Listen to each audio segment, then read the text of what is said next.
শুনছেন সবার প্রতি আন্তরিক কৃতজ্ঞতা। ঈদের পর প্রথমবার আপনাদের সামনে আমি এই রূপে হাজির, আমার যেটা কমন রূপ।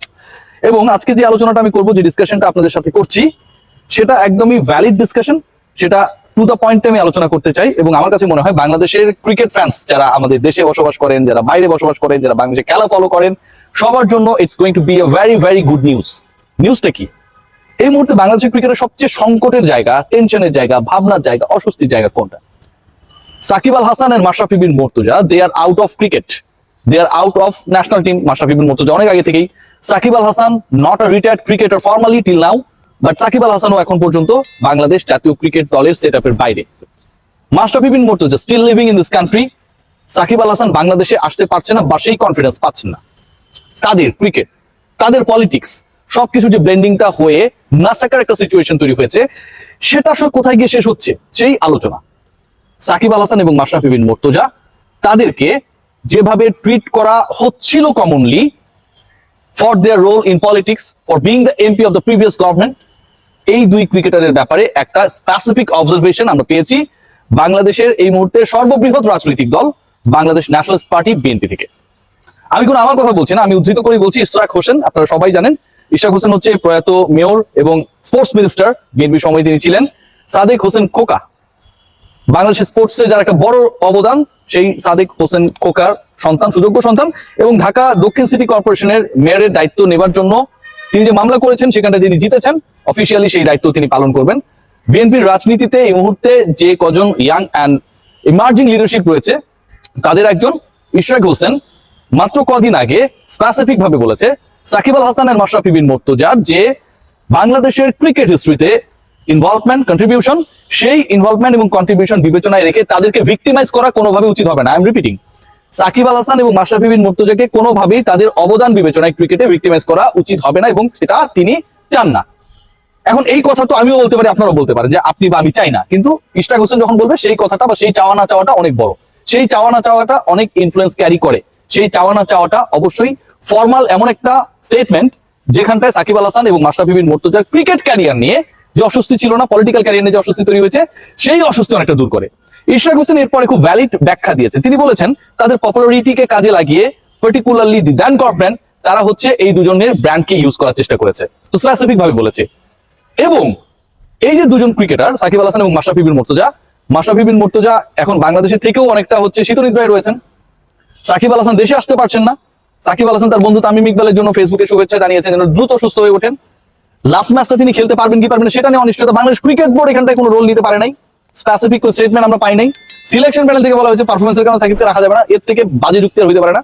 সেখানটায় ইশরাক হোসেন বলেছেন যে এই যে দুজন ক্রিকেটার যারা হচ্ছে এমপি হয়েছেন, কিন্তু তারা তাদের এই এমপিত্বকে কাজে লাগিয়ে এলাকায়ও কোনো ধান্দাবাজি, দুই নাম্বারি, টাউটারি এগুলো করে নাই। হয়তো আওয়ামী লীগের ব্যানার ইউজ করে লোকাল লিডারশিপে যারা রয়েছে তারা অনেক কিছু করতে পারে, কিন্তু ইশরাক হোসেনের বক্তব্যটা আরো স্পেসিফিক করি। তিনি বলেছেন আমি যেহেতু মাঠের পলিটিক্স করি, সো মাঠে কি হচ্ছে সেটা আমি জানি। এরকম কোন ধরনের বড় ধরনের অবজারভেশন, অনিয়ম, বিশৃঙ্খলা, মারপিট করা, দখল করা, চাঁদাবাজি করা, লুটতরাজ করা সাকিব আল হাসান এবং মাশরাফি বিন মুর্তজার ব্যাপারে নেই। কি দাঁড়ালো ভাই? এই দুজন প্রথমত ভিক্টিমাইজ করা উচিত হবে না, তার মানে তাদেরকে ভিক্টিম করা হয়েছে, যেহেতু তাদেরকে তাদের ব্র্যান্ডকে ইউজ করে পলিটিক্স আনা হয়েছিল। সেকেন্ড পয়েন্ট যেটা, তারা এমপি হবার পরেও, পার্লামেন্টারিয়ান হবার পরেও তাদের এলাকায় এমপিরা সচরাচর বাংলাদেশে যেটা করে উইথ ডিউ রেসপেক্ট, আমরা সবাই জানি, সেরকম কোনো ধরনের বিতর্কিত কর্মকাণ্ডে জড়ান নেই। এর বাইরে যদি কোনো ইস্যুস থাকে সেটা লিগালি মোকাবেলা করা হবে, সেটাও তিনি বলেছেন। তার মানে কি সাকিব আল হাসান এবং মাশরাফি বিন মুর্তজার বাংলাদেশ কেন্দ্রিক, বাংলাদেশ ক্রিকেট কেন্দ্রিক যে ইস্যুস গুলো আমরা বড় করে দেখছিলাম, মনে করা হচ্ছিল যে বাংলাদেশের ক্রিকেটে কখনো যদি বাংলাদেশ আওয়ামী লীগ যদি আবারও ক্ষমতায় আসে তার আগ পর্যন্ত তারা রেলেভেন্ট না, এটা পার্শিয়ালি ভুল। তাদের ভিক্টিমাইজ করা হবে না, ইট মিনস তাদের contribution in cricket Bangladesh nationalist party logically চায়। ইশরাক হোসেন সেই ব্যাপারটাই প্রচন্ড ভাবে বোঝানোর চেষ্টা করেছেন। তাহলে এখন আমরা কি বলতে পারি? যে ট্যাগলাইনটা দেখছেন, সাকিব আল হাসান বাংলাদেশের হয়ে আবারও খেলবেন, সাকিবকে ভিক্টিমাইজ করা উচিত হবে না, মাশরাফিকে ভিক্টিমাইজ করা উচিত হবে না। তারা পলিটিক্যালি গণহত্যার সাথে জড়িত ছিলেন না, এরকম কর্মকাণ্ডের সাথে তাদের ইনভলভমেন্ট ইশরাক হোসেন তিনি মাঠে রাজনীতি করেন, তিনি পান নাই। তাহলে কি দাঁড়াচ্ছে?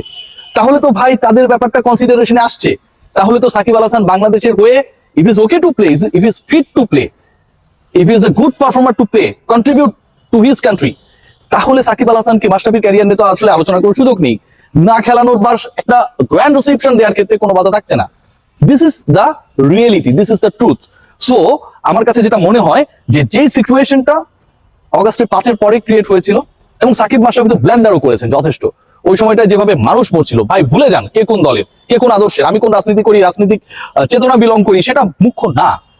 মানুষ মারা যাচ্ছে, আওয়ামী লীগ, বিএনপি, জামাত শিবির, সাধারণ মানুষ যেই হোক না কেন ভাই, ব্লাডের কালার সবারই এক, লাল, মারা যাচ্ছে। সো ওই জায়গাটা একটা স্টেটমেন্ট তো তাদের কাছ থেকে এক্সপেক্ট করা হচ্ছিলই, তারা সেটা করেন নাই, পরবর্তীতে দুঃখ প্রকাশ করেছেন।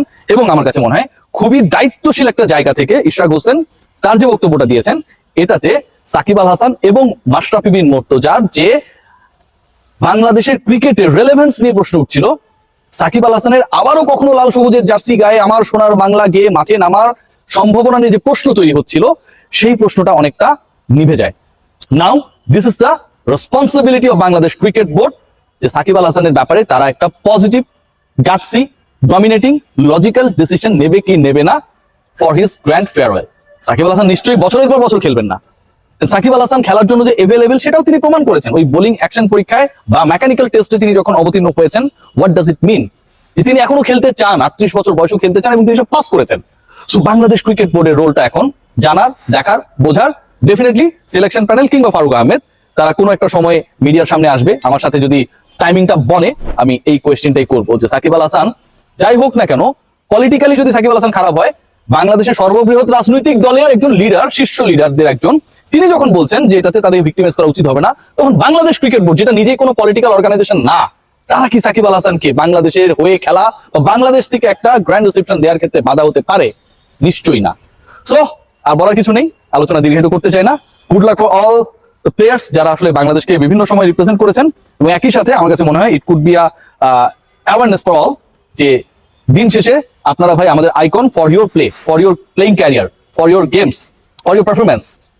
কিন্তু আপনারা যখন পলিটিক্যাল পার্টির মধ্যে চলে যান ক্যারিয়ার শেষ করার আগে, সেটা সবার জন্যই অনেক বেশি বিব্রত করা হয়। সবাই ভালো থাকবেন, টেক গ্রেট কেয়ার।